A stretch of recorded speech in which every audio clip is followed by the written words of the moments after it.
Start with football. Banyana Banyana forward Thembi Kgatlana has called for the professionalization of the women's game in South Africa so the national team can compete at the highest level.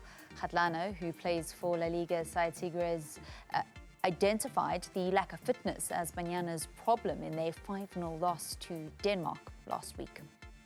Most of our players are not professional. Yes, South Africans, we are good, we can keep, and it shows in the first half, but it's very difficult for people that play Hollywood bets and people that play professional leagues. They do this every single day, it's their job.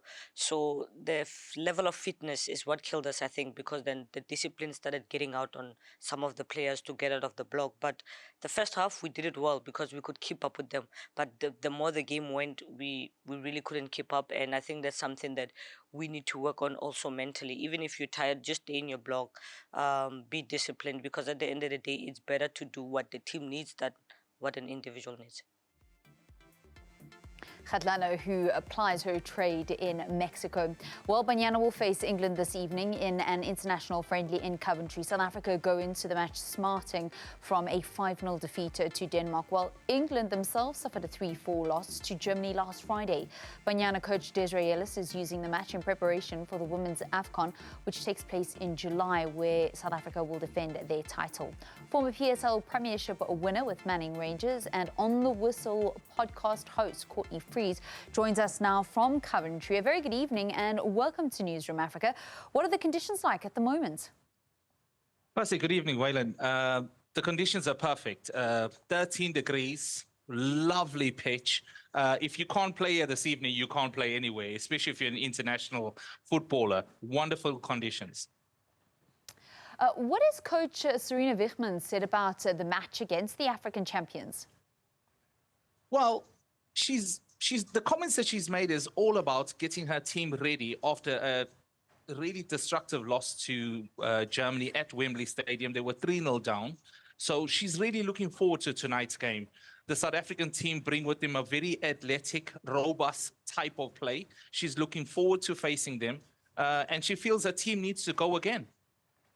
Well, South Africa were missing Thembi, Linda, Hilda and Sinokolo in the last match against Denmark. It was something that Thembi highlighted, the lack of fitness that she saw among some of the South African-based players. How much pressure is going to be on those players that have now joined the team for this England match to turn around the fortunes for South Africa?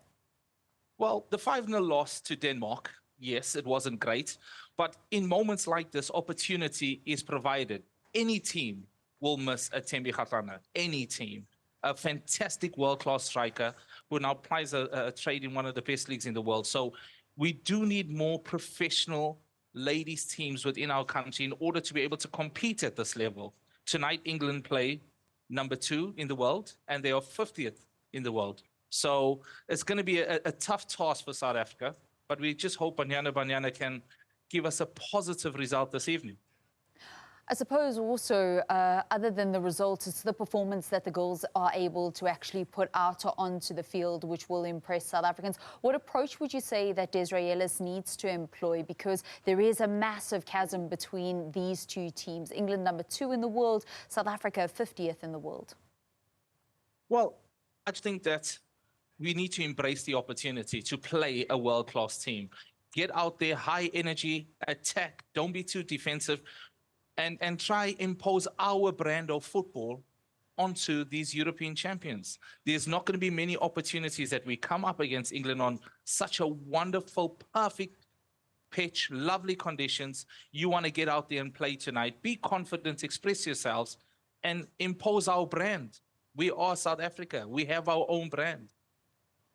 As a former player, what do you think the players are feeling going into this match after that tough defeat and knowing that they're playing against the European champions?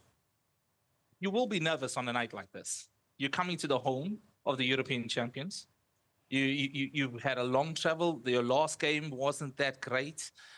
So you will have an element of anxiety. But there should also be, in these players, you should be quite optimistic that, listen, I've got an opportunity to announce myself here tonight on a very good stage. We're looking at having 27,000 people in a 30,000 capacity stadium, so it's going to be packed. It's exciting. I wish I was playing.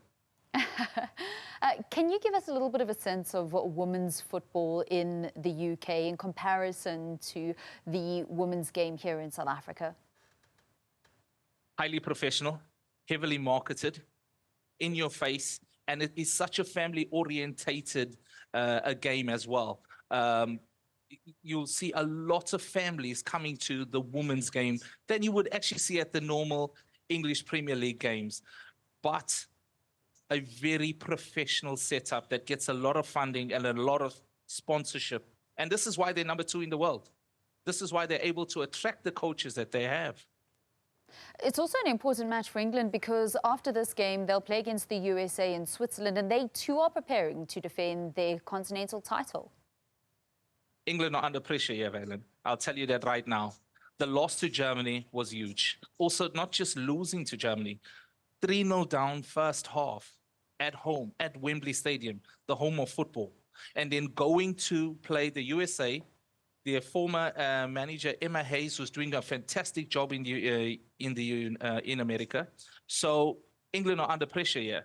Wiedmann needs a result. And tonight she needs a confident display of football. I just hope South Africa stand in our way. You have been able to go to a couple of the practice sessions for South Africa and heard what their coaches and their players have had to say. What was the kind of message that you got, considering the challenge that lays ahead of them? Well, the first thing I will just say is there's an upbeatness in the camp. That's the most important thing. And the message is, we are South Africa, we are Banyana Banyana. We have to impose our style, and we got to take risks in the right time, at the right place. Be confident on the ball. And these are the small messages that were coming out. Desiree is very, very clear with her messages that she passes on to the players, and the players are thriving. One of the good things that she has said, and I'm sure everyone will be able to see this, the average age in the Banyana team at the last World Cup was 29 years old. And now she's doing everything she can to get younger players into the team to take us forward. What is your prediction for this evening, and how do you see it playing out? Well, you got number 2 in the world playing number 50 in the world. So let's just start there. But my prediction this evening is for a high energetic, very competitive game. We'd be happy for a draw, but I think a close loss will also give us a lot of credit as a national team. We are building, we are moving forward. We're not in the same space as England, but we are getting there. I want to remind you of something. There was another national team that went into Europe and lost 5-0. And then all of a sudden went close to win the African Nations Cup. I wonder who they were. Lovely stuff. Courtney Freese, On the Whistle podcast host and former Premiership winner with Manning Rangers. Thank you so much for your time.